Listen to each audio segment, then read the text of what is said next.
情侣手链的编法，取7号线2根50厘米长，开头预留20厘米，两头固定。取2.5米的绳子，两头比齐对折至中点位置，放在轴线下，右边搭上来，左边压，右边穿过去收紧，左边搭上来，右边压，左边穿过去收紧，左右这样子各编一下是一个完整的平结。同样的编法，再打一个平结。总共开头打了2个完整的平结，然后取经线12股，大概1米的长度，也是对折，像这样子加上来，右边搭上来，左边压，右边穿过去收紧，左边搭上来，右边压，左边穿过去收紧，最后12股经线交叉放下来，我们的绳子继续在轴线上面打一个完整的平结，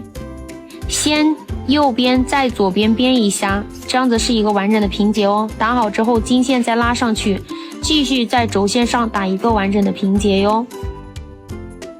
打完这组平结，经线继续给它交叉放下来，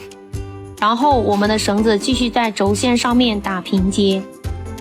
不会编织平结的，注意仔细观看视频，非常的简单，没有什么难度。打好一个完整的平结，继续拉上来，绳子继续在轴线上面编织平结。打完一个完整的平结，继续交叉放下来，放下来之后继续在轴线上面打一个完整的平结。后面就是一直这样子重复编织，直到编到我们自己想要的手围长度。编到想要的长度后，尾部一定要打2个平结哦，跟开头那段对应，开头也是打了2个完整的平结。打好之后，修剪掉多余的绳子，再用我们的打火机烫粘绳头，防止脱线。这样子就编好了。收尾的时候呢，我们给它2绳头交叉在一块，取一小段的绳子放在交叉位置处，右边搭上来，左边压，右边穿过去收紧，左边搭上来，右边压，左边穿过去收紧，继续右边搭上来，左边压，右边穿过去收紧，左边搭上来，右边压，左边穿过去收紧。其实这就是平结的编法，左右交替各编一下嘛。大概收尾打3个完整的平结，然后修剪掉多余的绳子嘛，再用打火机烫粘绳头，防止脱线。这样手轮调节就做好了，方便抽拉长短。